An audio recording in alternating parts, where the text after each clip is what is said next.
लाडक्या बहिणींचा मार्च आणि एप्रिलचा हप्ता आला नाहीये का? आपण लाडक्या बहीण योजनेसाठी पात्र आहात की अपात्र आहात? आपल्याला असं वाटत आहे का की आपण या योजनेसाठी पात्र असून देखील आपले हप्ते बंद झाले आहेत का? मग आता काय करावे? या सर्व प्रश्नांची उत्तरे आपण या व्हिडिओमध्ये जाणून घेण्याचा प्रयत्न करणार आहोत. तर त्यासाठी हा व्हिडिओ शेवटपर्यंत न स्किप करता पूर्ण पहा, म्हणजे आपल्या सर्व प्रश्नांची उत्तरे या व्हिडिओमध्ये मिळून जातील. मी विनोद क्षीरसागर, पुरंदर एंटरप्राइजेस, सासवड बिवडी, तालुका पुरंदर, जिल्हा पुणे, आपले सरकार सेवा केंद्र चालक.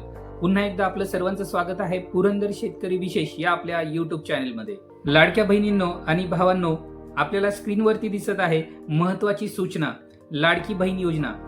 यामध्ये आपल्याला स्पष्ट दिसत आहे, लाडक्या बहिणींना सूचित करण्यात येत आहे की शासनाने निर्धारित केलेल्या निकषांमध्ये बसत नसलेल्या लाभार्थ्यांचे पैसे बंद करण्यात आलेले आहेत.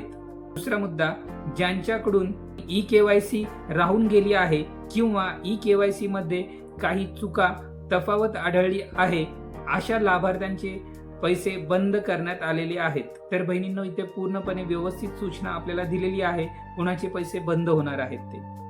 तर यामध्ये काही तुम्हाला निकष दिलेले आहे, म्हणजे क्रायटेरिया दिलेला आहे. खाली तुम्हाला दिसत आहे योजनेचे मुख्य निकष, क्रायटेरिया. पहिला मुद्दा, महाराष्ट्र राज्याची रहिवासी असणे, म्हणजे लाडकी बहीण महाराष्ट्र राज्यातील रहिवासी असली पाहिजे. जर आपण ह्या महाराष्ट्र राज्याचे रहिवासी नसाल तर आपले पैसे बंद होणार आहेत. वय 21 ते 65 वर्ष दरम्यान असणे आवश्यक असणार आहे. जर तुमचं वय 21च्या खाली असेल आणि 65च्या वरती असेल तर आपले पैसे बंद होणार आहेत. तिसरा मुद्दा, कुटुंबाचे वार्षिक उत्पन्न 2.5 लाखांपर्यंत असणे आवश्यक आहे. जर आपले 2.5 लाखापेक्षा जास्त उत्पन्न असेल तरी देखील आपले पैसे बंद होणार आहेत. कुटुंबात आयकरदाता नसावा, म्हणजे आपल्या कुटुंबामध्ये जर कोणी टॅक्स भरत असेल तर तुमचे पैसे बंद होणार आहेत. पुढचा मुद्दा, कुटुंबातील सदस्य शासन, अर्धशासकीय मंडळ, उपक्रम, भारत सरकारच्या नियमित कर्मचारी नसावा, म्हणजे जर आपण सरकारी खात्यामध्ये कार्यरत असाल, नोकरी करत असाल तरी देखील आपले पैसे बंद होणार आहेत. पुढचा मुद्दा, कुटुंबातील सदस्य खासदार किंवा आमदार नसावा. जर आपल्या कुटुंबात खासदार किंवा आमदार असेल तरी देखील आपले पैसे बंद होणार आहे. पण मित्रांनो, याच्यामध्ये नगरसेवक किंवा इतर पदांचा उल्लेख केलेला नाहीये, त्यामुळे आपण बाकीच्यांचं सांगू शकत नाही. त्या पुढचा मुद्दा, लाभार्थ्यांच्या नावावर किंवा कुटुंबातील सदस्यांच्या नावावर 4 चाकी वाहन नसावे.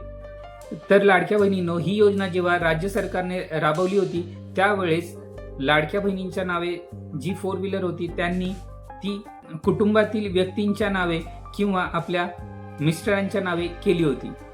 पण मित्रांनो, ह्या मुद्द्यामध्ये आपल्याला स्पष्ट दिसतंय की कुटुंबातील व्यक्तीच्या नावे जर कार असेल तर आपले पैसे बंद होणार आहेत. पुढचा मुद्दा, लाभार्थी कुटुंबातील सदस्य शासकीय निवृत्ती वेतनधारक नसावा.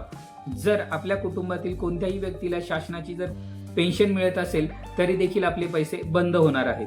पुढचा मुद्दा, कुटुंबामध्ये 2 स्त्रियांना जर लाडकी बहीण योजनेचा हप्ता मिळत असेल तर त्यातील कोणतीही एका स्त्रीचा हप्ता बंद होणार आहे, म्हणजेच आपल्या कुटुंबातील 2 स्त्रियांना या योजनेमध्ये पात्र राहता येणार नाहीयेत. पुढचा मुद्दा, जर लाभार्थी म्हणजे लाडकी बहीण जर एकाच वेळी शासनाचे 2 योजनेचा लाभ घेत असतील तर त्यातील एका योजनेचे पैसे बंद होणार आहेत. उदाहरण, संजय गांधी योजनेचा जरी तुम्ही लाभ घेत असाल, दिव्यांग योजनेचा लाभ घेत असाल लाडक्या बहिणी योजनेबरोबर, तर आपली एक योजना बंद पडणार आहे.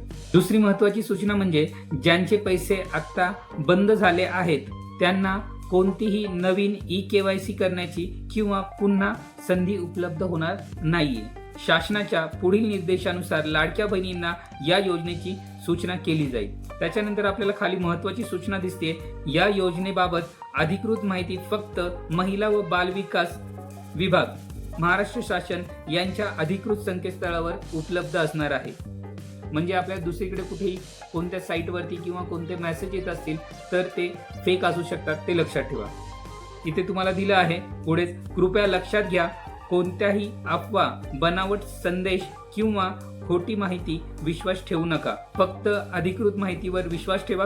आपली माहिती सुरक्षित ठेवा. आपल्याला असं वाटत असेल की आपण या सर्व निकषांमध्ये बसत आहात, म्हणजे पात्र आहात, तरी देखील आपल्याला पैसे हप्ता बंद झाला आहे, मिळत नाहीये, तर आपण आपल्या जवळच्या महिला व बाल विकास विभागामध्ये जाऊन आपली तक्रार नोंदवू शकता आणि तिथे जाऊन आपण विचारणा देखील करू शकता.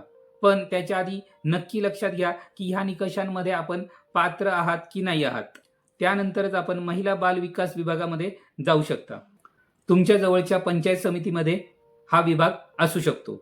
आणि काही लाडक्या बहीण ह्या निकषामध्ये बसत नाहीये, तरी देखील त्यांना हप्ता मिळत आहे असं आपल्याला वाटत असेल तर त्यांचे देखील हप्ते लवकरच बंद होतील.